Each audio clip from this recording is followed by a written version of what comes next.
Hello again, welcome back to the Stone Cold Hockey Intro Series. This is video number 6, and in this one we're going to take a look at team creation. So we're going all the way to the appendix and here in the back, and we'll step through that process. I'm going to try something new too. I'm going to try to do split screen recording, and so that you can see my desktop, because I'm going to try to use the Excel template in the process of creating this team. So I brought that up and it's staged and ready to go. First we'll get into a little preamble here. So let's see. As you get into this process, you'll have to think in terms of base ratings and secondary ratings. Assuming you're already familiar with the game, then you know what the control and attack and defense and all that stuff does. So the base ratings are home control, or HCon, attack, defense, aggression, and goalie 1. And then the secondary ratings are based on the primary, or the base rating. So ACon is away control, and that would be based on your home control. It's modified off of that. Same goes with power play with the attack. Your penalty kill is secondary to your defense. And then the goalie 2 rating is related to your goalie 1 rating. So those base ratings are all linked up that way. Your aggression rating, it's also linked to something, but we'll talk about that here a little bit shortly. Let's see, a little bit shortly, okay? At any rate, the first step is to get the control ratings. That is sort of the guiding level, if you will, to determine what kind of organization we're talking about with. Are they a high-level organization, average, or are they terrible? And so your control will begin to point you in the right direction. We use that to determine the class. So I've got 2 pairs of 6-sided dice here. Most of these tables use a pairing of 2d6. And so for the base ratings, I will use the darker set. For the secondary ratings, I'll use the lighter set. And here we begin with home and away control. All right, so for home control, I rolled a 4. That's not very good. What you see is what you get. Let me begin my screen recording. 3, 2, and 1. All right, it's going now. Home control of 4. That's pretty terrible. I rolled an 11 for the secondary rating, which is a -1. So there are 3 on away control. That's pretty average. Yeah, too bad that home control is so bad though. This is not going to be a very good team. So we use those numbers, we add that together, and we get a 7. And then that tells us, looking at this competition class, range 7 to 10 is a Class D organization. So I'll turn the page over here, we'll go to Class D, and we'll begin to resolve the rest of these ratings. So the first pairing is going to be attack and power play. 10 in the attack column is an 8, and 8 gives you +1, so 9. Wow, so they're not a big winning organization, but they can shoot the puck, that's for sure. They can score. Let's see if they have weaknesses elsewhere. So let's do defense and PK the same way. Ooh, man. I actually rolled really well. If you roll really low on defense, you get a 9. I rolled snake eyes. So 9 modified by 0. Wow, so unusually good numbers there for Class D. Interesting. 8s and 9s for their actual team ratings so far.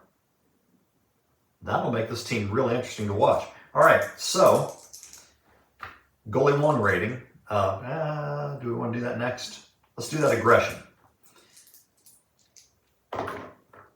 Aggression 8. That gets them a 9. So they're a fairly aggressive bunch as well. All of this bodes pretty well for a team with low control ratings. That's fantastic. Okay, and then the goalie ratings. Goalie 1 and goalie 2.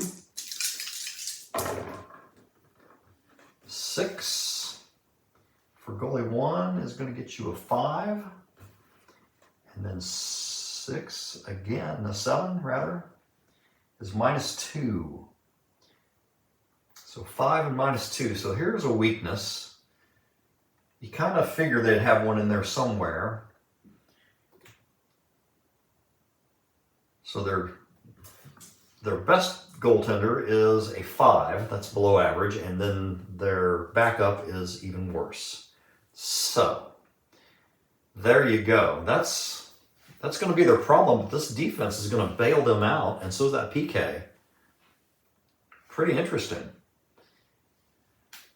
All right, so I don't know if I explained this at the beginning or not, but I'm making a team themed for the city of Madison, Wisconsin, because in the CCL booklet there was a mention that Rockford and Madison were competing to get the final couple, the final franchise in the 18 inaugural season.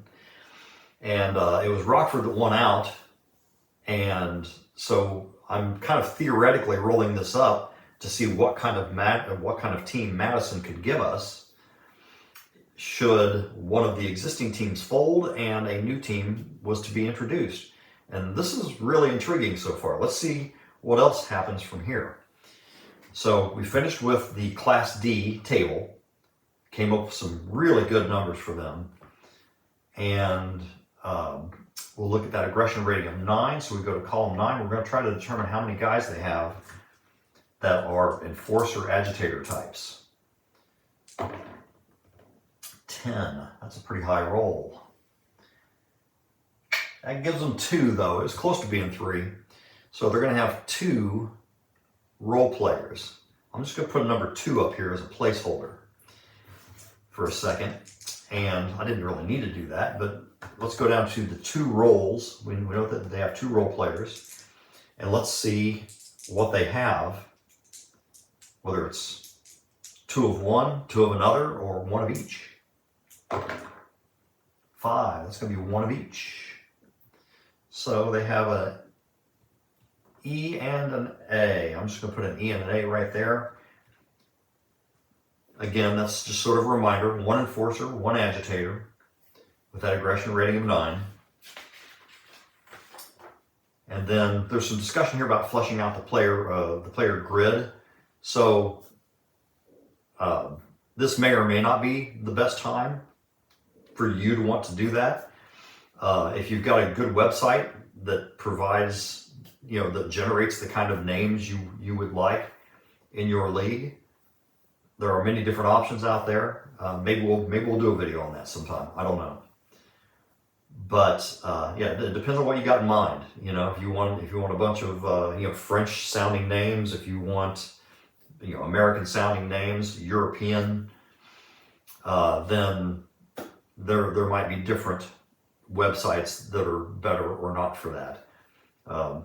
Back in the day before the internet, a phone book was not a bad way to go to come up with names.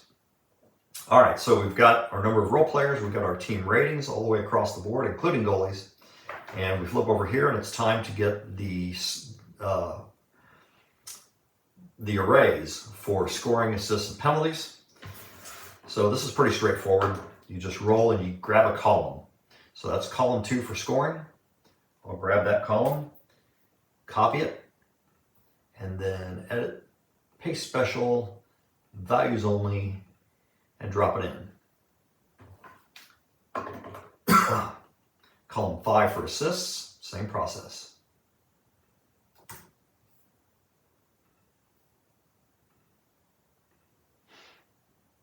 Values, bang, there it is. All right, and then penalties, column 4, copy that, paste special values, there it is. Okay, so now we get into some of the more interesting stuff. With an aggression rating of 9, that becomes the base rating. I was referring to this earlier, where aggression is sort of a base rating for something, and here's what it is. So the aggression as a base rating will help you determine, based on this FM players table, how many players on the roster would have fighting majors. So, in other words, we're trying to find the number of fighters. And I'll roll 1 die, refer to this table, and it's 2 less than their aggression. So their aggression rating is 7, or 9 rather. Their aggression rating is 9. So the number of fighters is 7. All right, so you could at this point go ahead and start assigning ranges to those 7 players. So we know we have 100 points to play with, and there are 7 players involved. And if you look right here, it will also tell you that the first thing to do would be to get the enforcer and agitator assigned, to take care of those percentages first, and then take the remainder and distribute that across the other players for this fight to round out your fighting major column. So let's see here. What I'm going to do is look at this penalty column, and I'm going to use that as a guide as to who I want to be the agitator and enforcer. There's a 9-point range right there, 30 through 38. 44 through 53 is pretty good. 80 through 88.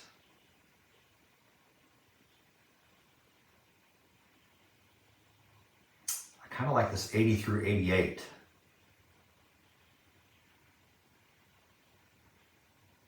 To be the enforcer. Very little scoring opportunity, very little assist. He's just out there to be a pain. Quite literally. 30 through 38 is the same range. Maybe that could be the agitator. Is there any other range that pops out at me as being fairly large?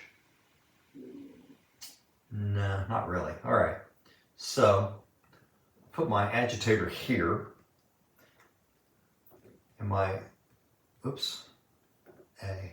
Okay. There's a different, that's Webdings. There's a different font in there. So, didn't expect that. That'll be the agitator. And where did I go? 80 through 88. Down here for the enforcer. I'll put an E there. All right, and I can take these 2 out. Those were just placeholders. So let's get these guys assigned. If you look down here, you know that the agitator is going to be Wingdings H. So I'm going to put the letter H there and change this to Wingdings. And there we get the double sawtooth symbol for the agitator. The enforcer is Webdings D. Go up here and change that to Webdings, and there's that shield symbol. So we have those 2 guys taken care of. So let's see. Should pull up my calculator here just to keep me honest. So we'll take the 100 points and rather screw that up. Take the 100 points divided by 7, and we see that we got about 14 points on average for the whole fighting major range per player. I hope that makes sense. Just to reiterate, I've got 7 players with fighting majors, and I'm trying to figure out what my ranges are going to be. However, with the agitator and the enforcer, as it says here, the agitator and the enforcer would be about double what the average player would be. So let's just go ahead and give, say, 26 points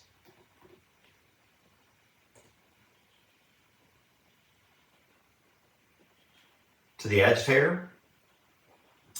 And let's give, 31 points to the enforcer. Okay? And that is a little above and a little below the 28 point or double range that the normal player would have gotten. Okay? So now, I've got 57 points assigned between those two players. That leaves 43 points to distribute amongst the other guys, the other 5. So 43 divided by 5 gives us about 9 points, 8 to 9 points to divide amongst those guys. So, looking again at the penalty column as sort of a guide, I'm going to use the bigger ranges to give these 8 or 9 points to. So I'll give 9 here.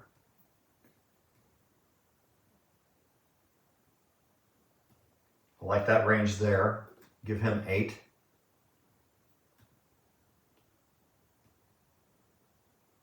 There's a pretty big range. I'll give him 8. That's 3 of the 5. There's 8 more. And we'll give 9 to somebody down here, 89 through 91. Those are all smallish ranges. So these are guys that probably aren't on the ice as much.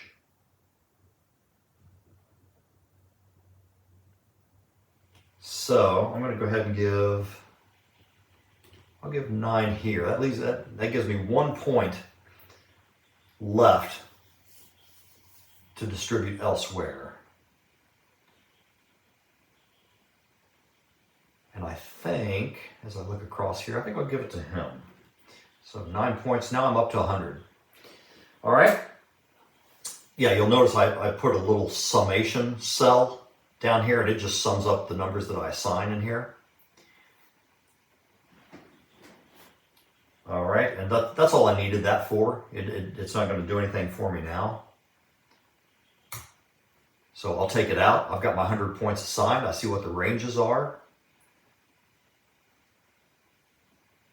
And in order for this, I had that formatted as numbers in order for it to do the sum at the bottom.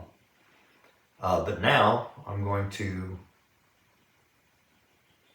change that to text, just so I get my ranges. So the ranges aren't, the formatting doesn't get screwed up by Excel, in other words. All right, so 0 through 8, that constitutes a 9-point range because 0 is inclusive. All right, so we add 8 to 8, and that gives us 16. So we know that this is going to be 9 to 16. For the next range, 26. So let's see, that 6 would be 22, and that gets us up to 42. And then I'll add 9 for 51. I'll add 8 for 59. And then 1 makes 60. 70, 80, 90, and then 99. So those are the top ends of those ranges. So all I have to do is fill in the bottom, the lower breakpoint of the range. 43 to 51, 52 to 59, and it's going to be 60 to 90. Big old range for that enforcer. 91 to 99. All right. So there you go. I've filled out the FM column based on the number and the roles of the players on this roster that are yet to be named. So where do we go from here? Let's see, backup goalie. All right. So the reason we do the backup goalie first is to, by default, once we know what the backup goalie range is, then the rest of it belongs to your starter. It may seem a little backwards logic-wise, but it works out well, I think. And so I need a couple 10-sided die. So let's find out what that backup goalie range is. It's going to be 20% plus a total of 6. Add those two together. So 26. That's going to get a break point of 74. So we know 74 to 99 is his range, and therefore the rest, 0 through 73, is your number 1 goalie, his starting range. All right? That's it. So all that's left to do on this team is to go through, grab some names, and start dropping them in here. You know, use your imagination, maybe come up with a few nicknames. Since this team is fairly aggressive, I think we'll just call them the Madison Mad Dogs. There we go. So they're control-wise, they're really iffy. But when the rest of their ratings kick in, they can do some damage, attack and defense. They've got these roles to support. So this team is going to perform above what their control ratings say, which is kind of cool. All right. I think that covers the process. I don't know what I'll do for the next video. I might go back to gameplay, or I might get into conducting the off season, but I kind of want to wait on that. All right, folks, I hope that helps, and we'll see you later.